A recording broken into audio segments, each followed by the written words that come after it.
Welcome back to the final part of Lecture 8.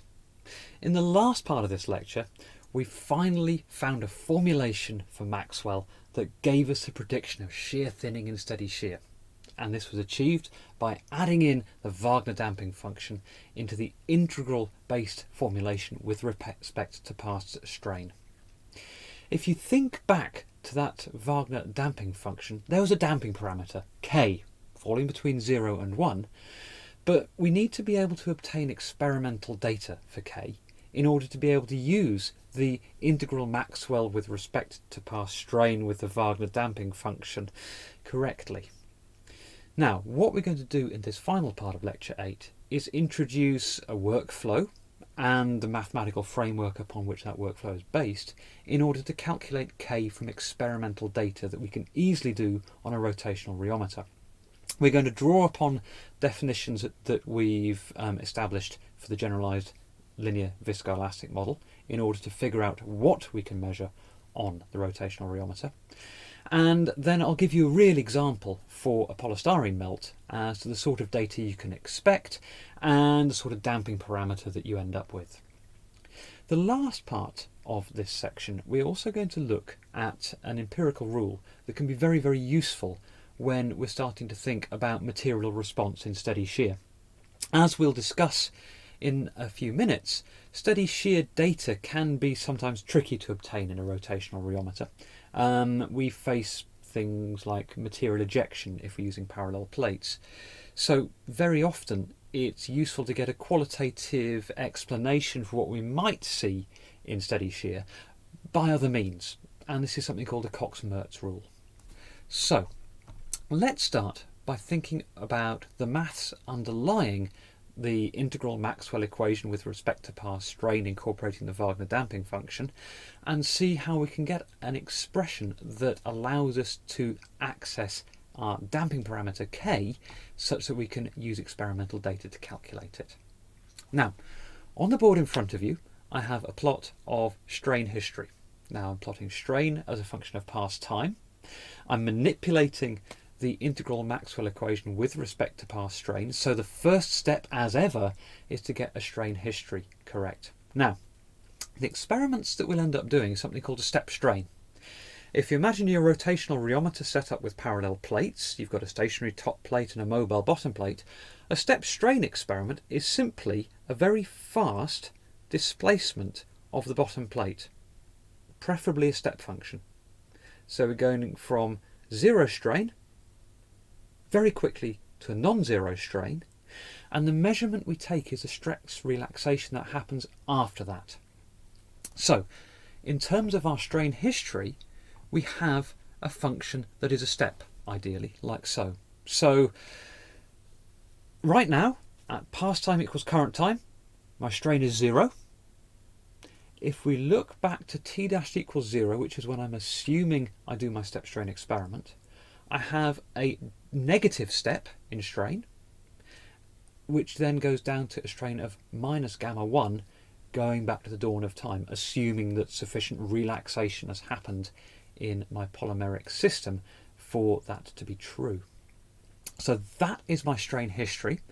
So let's incorporate that now into our multi-mode integral Maxwell model with respect to past strain incorporating Wagner damping function. At some point I'm going to have to find a shorter name for this and see what our equation becomes. Now, if we think about how we're going to use this, we've got a change of regime, regime 1, where my strain is non-zero, it's minus gamma 1, between past time t dash equals 0 all the way back to t dash equals minus infinity.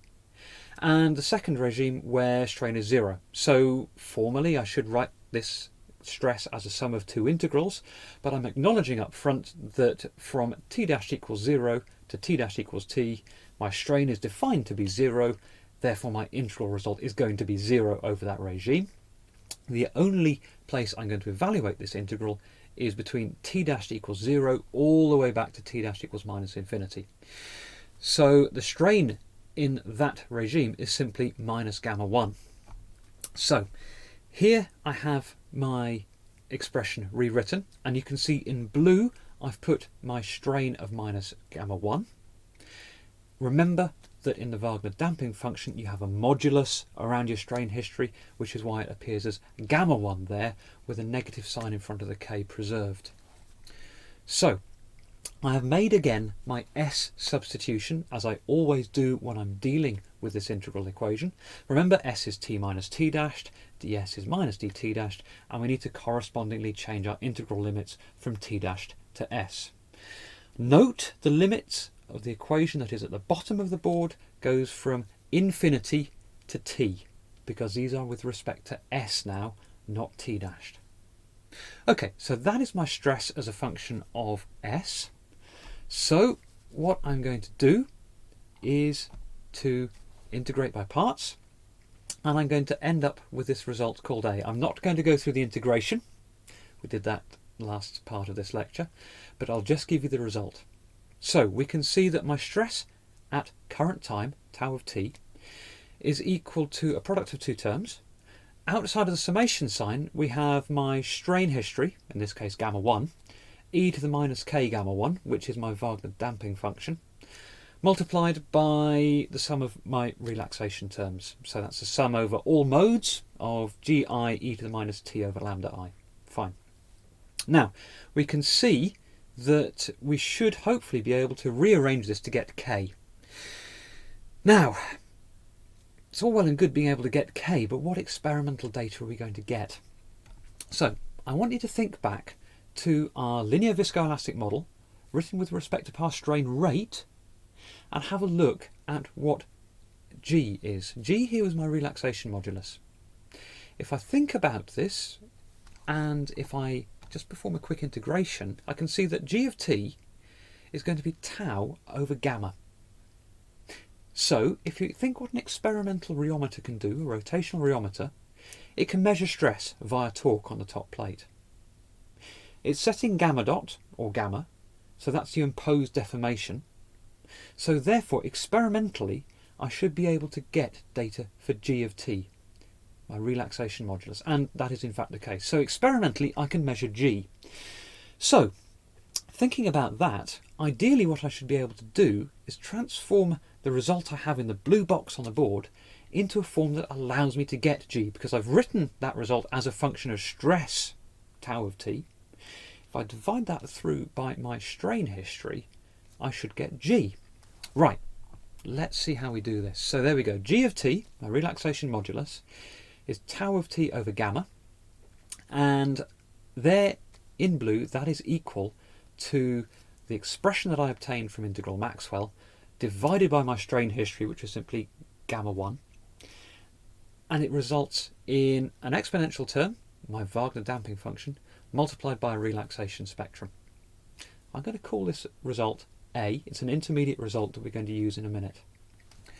So the next step of the analysis is to have a quick think. Look, at small strain, if gamma equals 0.01, for example, 1% strain. Gamma here is absolute strain, not percentage strain, so 1% strain would be gamma equals 0.01. That exponential becomes small. And we know that if we expand an exponential as a series, it's e to the x is 1 plus x squared over 2 factorial plus higher order terms. So if x is small, my exponential is approximately 1.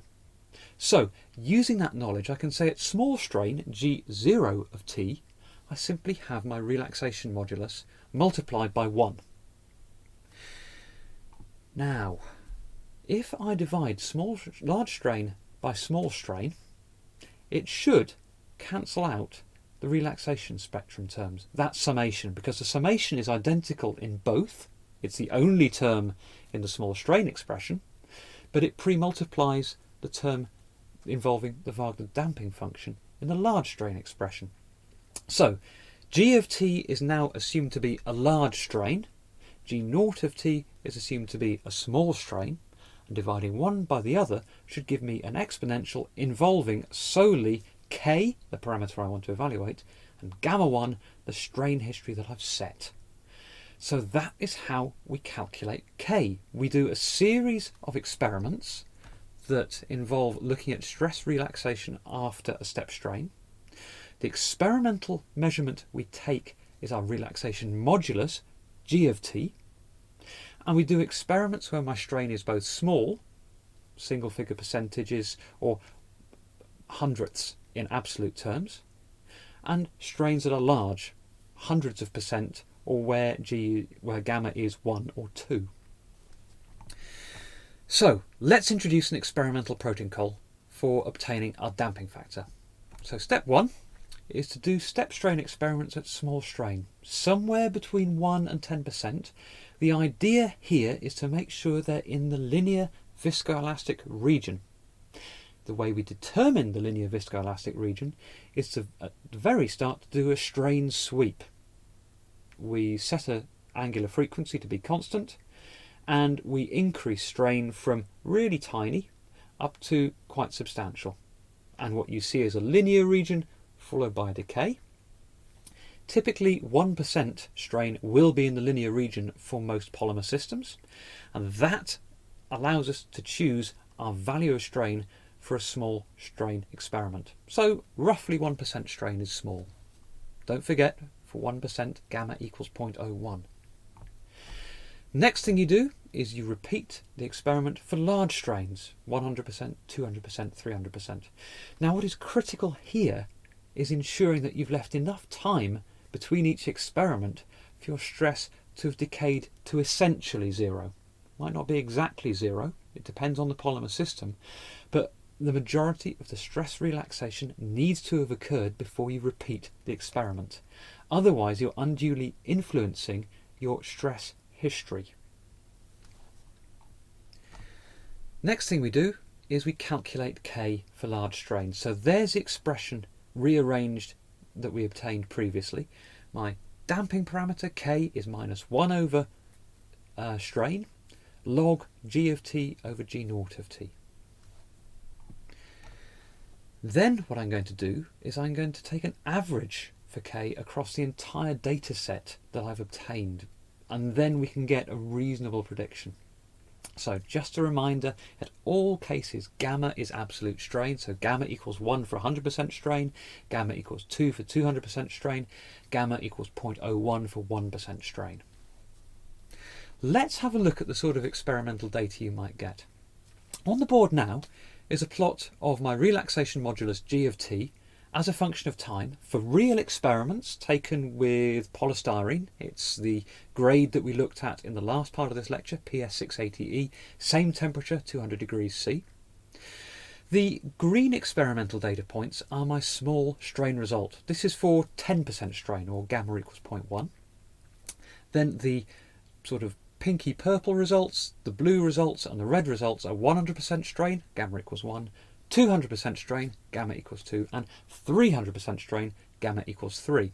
And we can see there's quite a large region where these results are coexistent with one another. They lie on top of each other. And it's over that region that I've done my calculation. And you can just about probably make out some lines joining those data points together. Those are predictions of G of t obtained from the equation that I derived. And using these data, I've been able to take an average K across the region where all those curves coincide, and that works out to K equaling 0.123. So there we have it, a real value of K for a real material from real experiments. So now's a good time to start thinking about how we put all these experiments together, and we're going to develop a protocol that we can use to characterize viscoelastic materials. It's not the only way you can do it. There's plenty of additions you can make into this protocol, but this basic outline will give you a fairly solid characterization. So, first of all, what you want to do is to identify the linear region for strain. We need it to calculate where K is. So, start off by doing an oscillatory strain sweep at a fixed angular frequency, going from small strain, maybe 0.1%, up to large strain, maybe 100%, possibly, but it depends really on the material, because too large a strain may result in material ejection. And what we want to try and do is try and keep the same sample from experiment to experiment, and so it may take a little trial and error initially to figure out what a safe maximum strain is to use. So point 1, oscillatory strain sweep. Identify your linear strain region. Next thing we're going to do, in that linear region, for the linear viscoelastic bit, we're going to do our frequency sweep.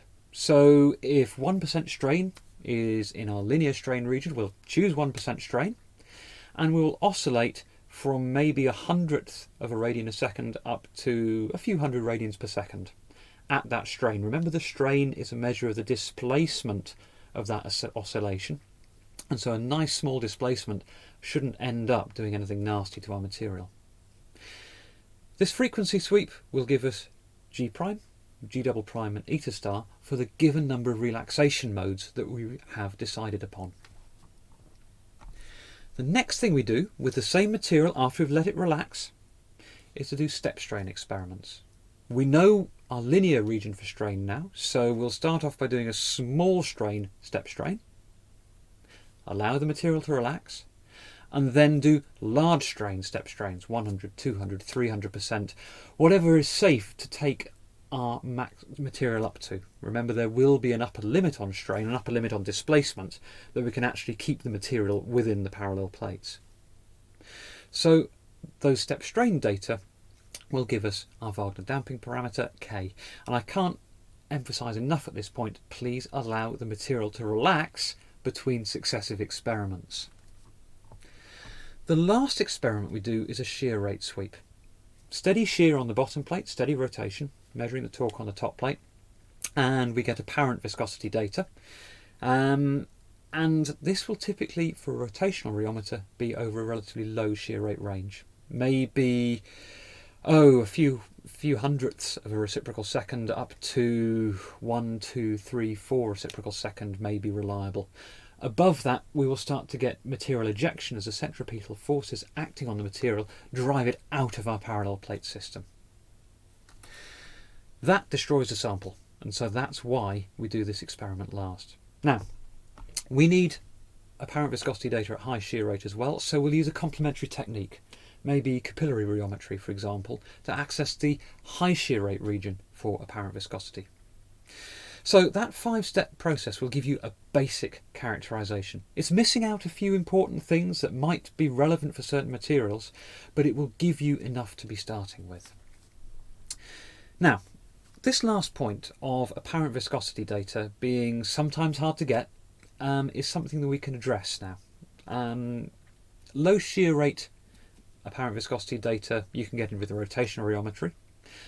High shear rate data you can get with capillary rheometry, but sometimes what we have is a bit of a gap between the two, as in intermediate shear rates. We've already achieved material ejection using our parallel plates, and our pressure transducers on a capillary rheometer may not be sensitive enough to access apparent viscosity data below a certain shear rate, because the pressure drops simply aren't great enough. Now, there is a little bit of serendipity that we can fall back on.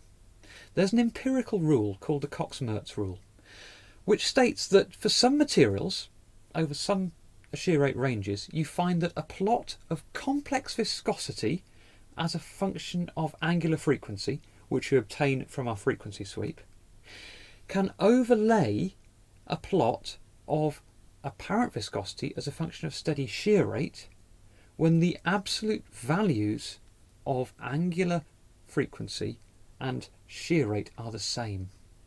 Now, this sometimes holds, this sometimes doesn't hold. What we can do is we can use our knowledge of Maxwell now to gain a little bit of a feel for when we can get a qualitative description of material behaviour using the Cox Max Rule and when we can't. Now, remember, my complex viscosity as a function of angular frequency is written as a function of my elastic modulus G prime and my viscous modulus G double prime. It's G prime squared plus G double prime squared, or square rooted, divided by angular frequency. We've seen now for either a single or a multi-mode Maxwell how we can write G prime and G double prime with respect to Maxwell parameters. So I'm going to leave the manipulation for you to do, but the result in terms of Maxwell parameters for a multi-mode model is that my complex viscosity can be written as a sum over all the modes of eta I divided by 1 plus the square root of 1 plus omega squared lambda I squared. Okay, let's compare this now to what we might expect for apparent viscosity as a function of shear rate. So we're going to access via stress. We know from a multi-mode model in steady shear we get the result shown in blue on the board. We've derived this before. There in the new denominator is my Wagner damping function, which gives me that shear thinning. And what I'm going to do is derive apparent viscosity from this by dividing by shear rate. Okay, so there in blue is my steady shear apparent viscosity as a function of shear rate, gamma dot, and there in orange is my apparent viscosity as a function of angular frequency. Now if we compare these two together, we can see immediately they're not the same. The denominator is actually really quite different for both. However, there may be a combination of material parameters and shear rate range where the denominator is of the order of the same magnitude and is following a similar kind of trend with increasing angular frequency or shear rate. So what we find is sometimes a Cox Max plot can give us insight, not necessarily quantitative data, but insight. And I'll give you an example. So the graph on the board now is complex viscosity or apparent viscosity, complex viscosity in blue, apparent viscosity in pink, as a function of either angular frequency or shear rate. So complex viscosity will be a function of angular frequency, apparent viscosity will be a function of shear rate. And this is again for a real material, it's our PS680E at 200 degrees C. And we can see that qualitatively they both predict shear thinning. Real shear thinning, as in reducing apparent viscosity as a function of increasing shear rate, or reducing complex viscosity with increasing angular frequency. Now, in the small range, small angular frequency or small shear rate, actually they're the same numerical values, which is an interesting coincidence and can be useful. And we can see that as we extend the shear rate region above where we're likely to get problems with rotational rheometry, for example 1 or 2 reciprocal second, we can see that Cox Max says, well, you're probably still going to be shear thinning. And if you then overlay capillary rheometry data onto a graph such as this, which may start at 500 or 1000 reciprocal second, we can start to judge the quality of the data one versus the other. If there's a very, very major offset, well, we'll say that either Cox Max doesn't apply, or we need to be a little bit more careful with our data analysis. So Cox Max is not a hard and fast rule. It's a coincidence. It's empirical. But it can be useful for insight to fill in the gaps where other techniques may not be able to yield us useful data. Let's summarise a few key points. We've seen how to get numerical values for our Wagner damping parameter K, and they come from step strain experiments. We have to do a fair few experiments and take a dataset average to get reliable values of K. When you're performing the analysis, the form of the strain history, gamma, is in absolute strain. So 100% strain is a gamma of 1. 200% strain is gamma of 2. We developed a protocol for the characterization of a viscoelastic fluid. We said that it's not a complete protocol. There's other experiments you can add into this, but it is a basic starting point to gain material behaviour. We also introduced an empirical rule, the Cox Max rule, that allows us to gain qualitative insight into material behaviour for some materials and some shear rate ranges.